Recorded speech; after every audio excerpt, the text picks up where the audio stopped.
पहली मूवी है जिसमें भगवान खुद एक आदमी को सारी पावर्स देते हैं और कहते हैं कि तू पूरी दुनिया को हैंडल कर। तो दोस्तों, मूवी की शुरुआत में ब्रूस नोलन नाम के एक व्यक्ति की कहानी दिखाते हैं जो एक हारा हुआ और नाकाम पत्रकार है। उसके साथ काम करने वाले लोग हमेशा उसका मजाक उड़ाते हैं और बेफलो न्यूयॉर्क समाचार ने उसे कम महत्वपूर्ण कहानियों पर काम करने के लिए रखा हुआ है। अब इस बार वो एक बेकरी की दुकान में होता है जहाँ काम करते हुए उसके सर पर से हेयरनेट निकलकर उसके माथे पर आ जाता है। ब्रूस ने नए काम के लिए बहुत से इंटरव्यू दिए हैं, लेकिन लोग उसके साथ हमेशा अजीब तरीके से बिहेव करते हैं। और फिर एक इंटरव्यू में ब्रूस बेफलो में आज तक की सबसे बड़ी बिस्किट बनाने की बात करता है।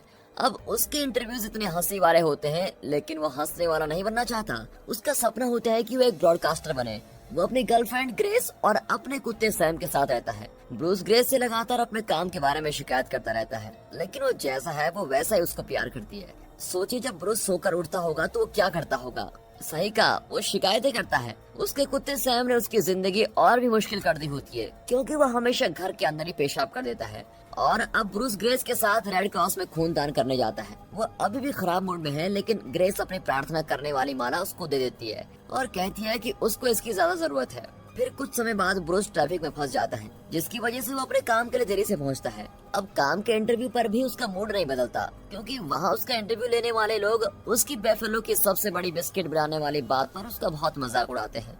एवन बेस्टर नाम का एक व्यक्ति उसका सबसे ज्यादा मजाक उड़ाता है। एवन ट्रांसमिटर सीट पर काम करता है, जिस वजह से ब्रूस उससे बहुत ही जलता है। अब मीटिंग के बाद ब्रूस अपने बॉस से मिलता है, जिसका नाम जैक बेलर है, और वो उनसे भीख मांगता है कि वो उसको ट्रांसमिटर सीट पर काम करने दे ताकि वो अपनी काबिलियत सबको दिखा सके। लेकिन ब्रूस को नाइजीरिया फॉल्स के एक जरूरी कहानी के बारे में बात करने के लिए वहाँ भेजा जाता है। अब ये सुनकर ब्रूस बहुत ही खुश होता है और सोचता है कि उसके पास ट्रांसमीटर का काम लेने का यही एक मौका है। अब वीडियो बनाने वाले एक अच्छी सी जगह पर कैमरा सेट करता है। तभी एक लड़की ब्रूस को एक अजीब सी टोपी देती है, लेकिन ब्रूस बिना कुछ सोचे समझे उसको अपने सर पर पहन लेता है। लेकिन यहाँ पर ब्रूस को एक बूढ़ी औरत का इंटरव्यू लेना होता है, लेकिन बीच इंटरव्यू में ही एक बड़ी खबर की वजह से उसको रुकना पड़ता है, क्योंकि सुसेन ऑर्टेजा नाम की एक महिला नए ब्रॉडकास्टर के नाम की घोषणा करती है। अब जिसको सुनने के लिए ब्रूस बहुत ही बेताब है और सोचता है कि वो उसका नाम बोलेगी, लेकिन जब वो एवन का नाम सुनता है तो वो बुरी तरह से टूट जाता है और कैमरे के सामने ऐसा हो जाता है जैसे उसको कुछ आता ही नहीं है। और उसके बाद वो कैमरे पर ही एवन की बेइज्जती करना शुरू कर देता है, यहाँ तक कि वो उस बूढ़ी औरत को भी बहुत ही बुरा भला कहता है और इससे सभी के सामने उसकी बहुत ही गंदी इमेज बन जाती है। और उसके इस काम के लिए उसको नौकरी से भी निकाल दिया जाता है। उसके सारे सामान को सड़क पर फेंक दिया जाता है। अब ब्रूस सड़क पर होता है, तभी उसे दिखता है कि कुछ आदमी एक गरीब का मजाक उड़ा रहे होते हैं और फिर ब्रूस को देखकर वो वहाँ से जाने लगते हैं। पर फिर ब्रूस उनसे थोड़ा गुस्से में बात करने की कोशिश करता है, जिसकी वजह से वो उसको पीट देते हैं। फिर ब्रूस वापस घर पहुँचता है और ग्रेस को अपनी भयानक जीवन के बारे में बताता है और वो सारी परेशानियों का कारण भगवान को बताता है कि भगवान की वजह से ये सब कुछ हो रहा है और भगवान उसकी कभी भी मदद नहीं करते। और ग्रेस भी समझ जाती है कि ब्रूस के लिए वो कुछ मायने नहीं रखती और उसकी बात को दिल से लगा लेती है।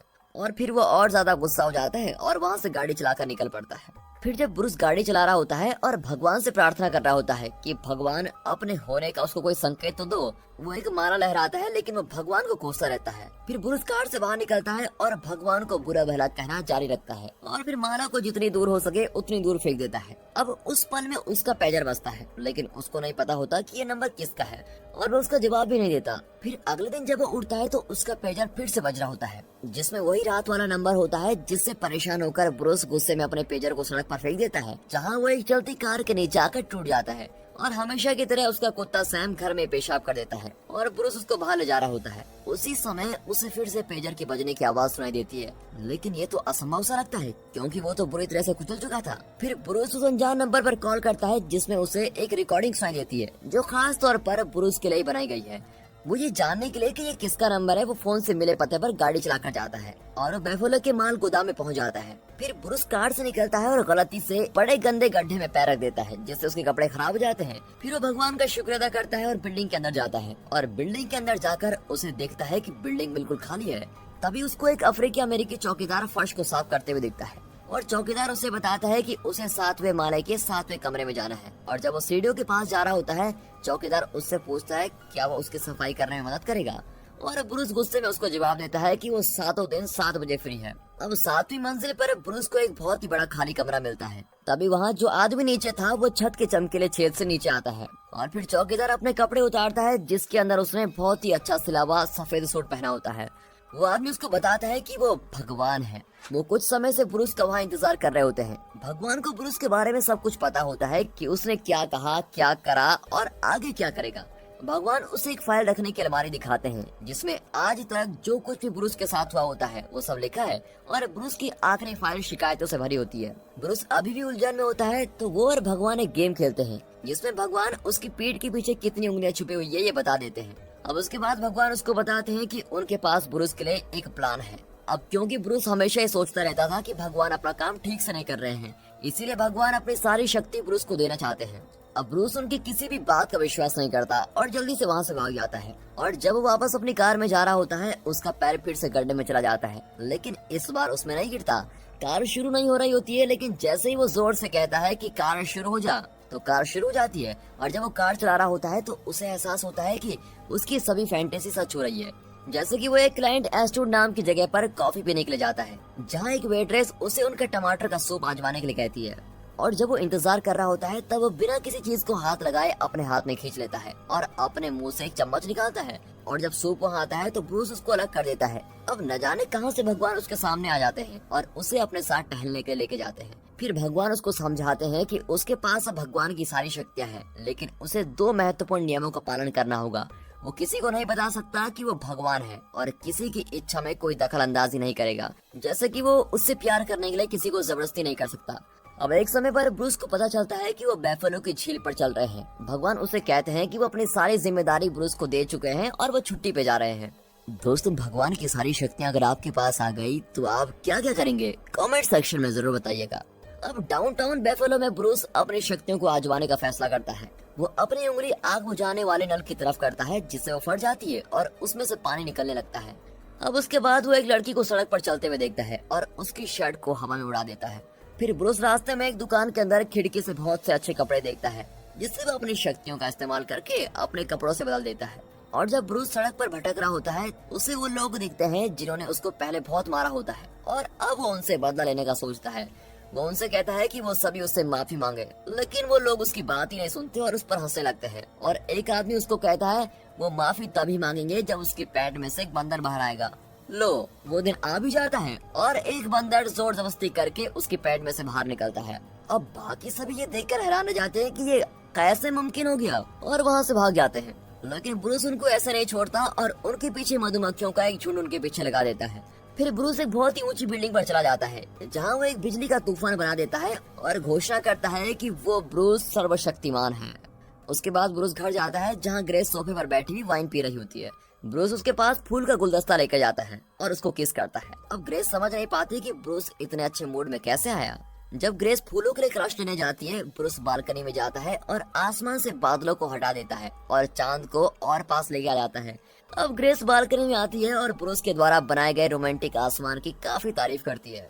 वो उसके बालों में हाथ फेरता है जिसकी वजह से वो और भी रोमांटिक हो जाती है और अब वो दोनों पागलों की तरह एक दूसरे को किस करने लगते हैं। ग्रेस भागकर बाथरूम जाती है और अपनी जिंदगी की सबसे अच्छी रात के लिए काफी मेहनत कर रही होती है, यानी कि तैयार हो रही होती है। अब ब्रूस भागते हुए कमरे में जाता है और अपनी शक्तियों का इस्तेमाल करके लाइट्स को बंद कर देता है और कैंडल लाइट जला लेता है। फिर ब्रूस अपनी दैवी शक्ति का इस्तेमाल करता है और भी ज्यादा रोमांटिक कर देता है और वो बाथरूम के फर्श पर ही गिर जाती है। फिर पूरी वासना से भरी हुई ग्रेस बाथरूम से बाहर आती है और ब्रूस पर झपट पड़ती है। अब अगली सुबह जैसे ही ब्रूस उठता है उसके दिमाग में कुछ आवाजें सुनाई देती है, लेकिन उनको अनदेखा कर देता है। ब्रूस तैयार होता है और किचन में जाकर ग्रेस को किस करता है। अब नाश्ता करने के बाद ब्रूस अपनी नौकरी वापस लेने जाता है। वो अपनी पुरानी टूटी हुई कार में बैठता है और अपनी शक्तियों का इस्तेमाल करके खटारा कार को स्पोर्ट्स कार में बदल देता है। ब्रूस एक क्राइम सीन पर पहुंचता है जहां उसे अपना प्रतिद्वंदी मिलता है जो उसे ताना मारता रहता है। फिर ब्रूस एक बच्चे का वीडियो कैमरा लेता है और बहुत समय से खोई जिमी हॉफा की लाश ढूंढने की योजना बनाता है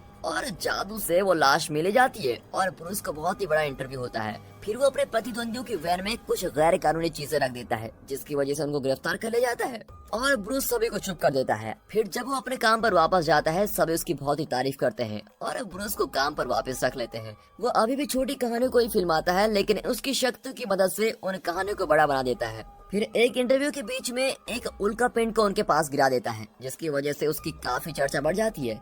फिर एक शाम जब एवन अपने ट्रांसमीटर की तैयारी कर रहा होता है तब ब्रूस अपनी शक्तियों का इस्तेमाल करके एवन को काबू कर लेता है और उससे गालियां और उल्टे शब्द कहलवाता है। अब ब्रूस की जिंदगी बहुत ही अच्छी चल रही होती है। एक रात वो ग्रेस को रात के खाने के लिए बहुत ही अच्छे रेस्टोरेंट में लेके जाता है। ब्रूस उससे उत्साह से बातें कर रहा होता है और वो बहुत ही रोमांटिक तरीके से अपने घुटनों के बल बैठता है और ग्रेस को लगता है कि वो उसके सामने शादी का प्रस्ताव रखेगा, लेकिन ब्रूस उससे कहता है कि उसे आखिरकार टीवी पर प्रसारण का काम मिल गया है। ग्रेस को कुछ समझ नहीं आता और वो बहुत ही निराश होती है क्योंकि उसे लगा था कि ब्रूस उसके सामने शादी का प्रस्ताव रखेगा। अब इस दौरान ब्रूस को फिर से आवाजें सुनाई देती है, जैसे कि उसके पीछे एक बहुत बड़ी भीड़ बात कर रही हो। अब ब्रूस रेस्टोरेंट में बैठे सभी लोगों को चुप रहने के लिए कहता है, लेकिन वो तो सिर्फ अकेला है और ये आवाजें उसके दिमाग में सुनाई दे रही हैं। और फिर थोड़ी देर बाद भगवान उसको उस रेस्टोरेंट से माउंट एवरेस्ट पर पहुंचा देते हैं और भगवान ब्रूस को बताते हैं कि इन 7 दिनों में ब्रूस ने किसी की भी मदद नहीं की और सिर्फ इन शक्तियों का बुरा इस्तेमाल किया है। वो उसे ये भी बताते हैं कि उसे जो आवाजें सुनाई दे रही है वो लोगों की प्रार्थना है और अब ब्रूस एक तरह से भगवान है तो उसे उन लोगों की प्रार्थना का जवाब देना होगा। फिर ब्रूस इस काम के लिए कंप्यूटर का इस्तेमाल करता है जिससे वो हर व्यक्ति की प्रार्थना को उसमें देख सके। फिर वो अपने लिए कॉफी बनाता है और सभी की प्रार्थना को देखने की कोशिश करता है, लेकिन ये काम बिल्कुल काम नहीं करता क्योंकि प्रार्थना बहुत तेजी से आ रही होती है। और उसके बाद ब्रूस फिर एक बटन दबाता है और सभी की प्रार्थना का जवाब हाँ कर देता है। इसका मतलब एक तरह से ये होता है कि किसी भी व्यक्ति ने भगवान से जो कुछ भी मांगा हो वो सब पूरा हो जाएगा। और अब ब्रूस की तरक्की के लिए उसकी कंपनी में एक पार्टी रखी जाती है। ग्रेस घर पर ही होती है और पार्टी में आने से मना कर देती है। ब्रूस उसे कॉल करता है और अपनी शक्तियों का इस्तेमाल करता है और टीवी पर एक रोमांटिक फिल्म लगा देता है और पार्टी में आने के लिए उसको मना भी लेता है। लेकिन जब वो वहाँ पहुँचती है तो वो देखती है कि ब्रूस अपने साथ काम करने वाली एक लड़की को किस कर रहा है और ये देखकर ग्रेस का दिल टूट जाता है और वो ब्रूस के साथ अपना रिश्ता खत्म करना चाहती है। ब्रूस पार्टी में वापस जाता है और वहाँ जाकर आग लगाने की चेतावनी वाले बटन को दबा देता है, जिसकी वजह से सब वहाँ से भाग जाते हैं। अब वो बहुत ही दुखी होता है क्योंकि ग्रेस ने उसको छोड़ दिया है और वो भगवान से पूछता है क्या वो कभी उसकी जिंदगी में वापस आ पाएगी। अब अगले दिन ब्रूस ग्रेस को मनाने के लिए अलग अलग तरीकों का इस्तेमाल करता है। जब वो वापस अपने घर जाती है तो वो अपने नाम का गाना टीवी पर लगा देता है, एयरप्लेन की मदद से उससे माफी मांगता है और भी बहुत से तरीकों का इस्तेमाल करता है, लेकिन कोई भी तरीका काम नहीं करता। इसके बाद ब्रूस खुद ग्रेस के पास जाता है और उसे बताता है कि वो उसको बहुत ही याद करता है, लेकिन ग्रेस चुप रहती है और बिना कुछ कहे वहाँ से जाने लगती है। और ब्रूस उससे प्यार करने के लिए अपनी शक्तियों का इस्तेमाल करता है, लेकिन दूसरे नियम की वजह से ऐसा नहीं हो पाता। अब उस दिन ब्रूस को A1 की जगह ट्रांसमीटर के काम का पहला दिन होता है, लेकिन किसी गड़बड़ी की वजह से बिजली बार बार चली जाती है। और क्योंकि उसने सभी लोगों की इच्छाओं को पूरा कर दिया होता है, इसलिए बहुत से लोग लॉटरी जीत जाते हैं। इसीलिए सभी लोगों को सिर्फ $17 मिलते हैं और इस वजह से दंगे भी फैल जाते हैं। अब ब्रूस सब कुछ ठीक करने की कोशिश करता है और भगवान की जगह को अच्छी से निभाने का प्रयास करता है, लेकिन उसकी इन हरकतों की वजह से दुनिया पर बहुत ही कहर बरसना शुरू हो जाता है। वो समझ जाता है और इस स्थिति को ठीक करने की कोशिश करता है और अपने भगवान के काम को छोड़ना चाहता है। फिर ब्रूस भागता हुआ उसी बिल्डिंग में जाता है जहाँ भगवान उसको पहली बार मिले होते हैं और उसे देखता है कि भगवान फर्श को साफ कर रहे होते हैं। अब संजोग से 7 ही बज रहे होते हैं और 7वां दिन भी होता है। फिर भगवान उसके हाथ में झाड़ू देते हैं और उससे मदद मांगते हैं और साथ मिलकर वो दोनों फर्श को साफ कर देते हैं। और ब्रूस को आखिरकार समझ आ जाता है कि उसने जो गंदगी फैलाई है उसको कैसे समेटना है। और फिर ब्रूस जब घर पहुंचता है तो उसे समझ आ जाता है कि वो अपनी शक्तियों का इस्तेमाल लोगों की मदद करने में कैसे करे। वो अपने कुत्ते को घर के बाहर सब्र से और आसानी से पेशाब करना सिखाता है। ब्रूस A1 के ऑफिस में जाता है और वो टीवी ट्रांसमीटर के काम उसको सौंप देता है। फिर वो अपने बॉस के पास जाता है और उनसे कहता है कि वो पहले की तरह छोटे इंटरव्यू लेने के लिए तैयार है। और ग्रेस ने जो फोटो एल्बम बनाना शुरू किया होता है वो उसको पूरा कर देता है। और जब ग्रेस की बहन उसका सामान लेने के लिए ब्रूस के घर आती है तो पहले तो वो गुस्सा दिखाती है, लेकिन जब उसे पता लगता है कि ब्रूस ने एल्बम पूरी कर ली है तब वो उस पर दया दिखाती है और उसको बताती है कि ग्रेस हमेशा उसकी भलाई के लिए भगवान से प्रार्थना मांगती रहती है। और फिर ब्रूस कंप्यूटर में ग्रेस की प्रार्थना को देखता है और उसकी सारी प्रार्थना ब्रूस की लिए होती है। और जब वो उन्हें पढ़ रहा होता है तो एक नई प्रार्थना उसमें आती है जिसमें लिखा होता है कि वो ब्रूस को भूलना चाहती है क्योंकि वो ब्रूस से प्यार करती है। फिर ब्रूस ग्रेस की खिड़की के बाहर जाता है और उसे रोते हुए देखता है। वो उसे रोता हुआ देख बहुत ही बुरा महसूस करता है। अब ब्रूस दुखी होकर सड़क पर घूमना शुरू कर देता है। वो सड़क पर घुटनों के बल बैठकर प्रार्थना करने लगता है और तभी उसके सामने एक बहुत ही तेज लाइट आती है। उसे लगता है कि वो भगवान है, लेकिन उसकी तरफ एक ट्रक आता है जो उसको टक्कर मार देता है। अब अचानक ब्रूस खुद को बादलों में पाता है जहाँ भगवान उसके सामने होते हैं। भगवान ब्रूस को बताते हैं कि उसके पास लोगों के चेहरे पर खुशी लाने की शक्ति है और वो उसको बताते हैं कि प्रार्थना कैसे करनी चाहिए। फिर भगवान ब्रूस की छाती पर उंगली लगाते हैं और वो बहुत सी चमत्कारी रोशनी के बीच से उड़ता है जहां डॉक्टर उसको जिंदा करने की कोशिश कर रहे होते हैं। अब अगले दिन ब्रूस हॉस्पिटल के बेड पर होता है जहां उसे देखता है कि उसे AB पॉजिटिव खून चढ़ाया जा रहा है और ग्रेस का खून भी AB पॉजिटिव होता है। तभी ग्रेस वहां आती है और उसे वापस अपना लेती है और फिर कुछ समय बाद ब्रूस वापस बेकरी की दुकान पर जाता है जहाँ एक बड़ा सा बिस्किट बना होता है। अब लाइव टीवी पर ब्रूस घोषणा करता है कि वो ग्रे से शादी करने वाला है और फिर वो साथ साथ अपनी जिंदगी बिताते हैं और इसी तरह खुशी खुशी रहते हैं। और दोस्तों यहाँ पर ये मूवी खत्म होती है। दोस्तों अगर आपको ये स्टोरी अच्छी लगी है तो वीडियो को एक लाइक और चैनल को सब्सक्राइब अभी कर दें। And finally thanks for watching.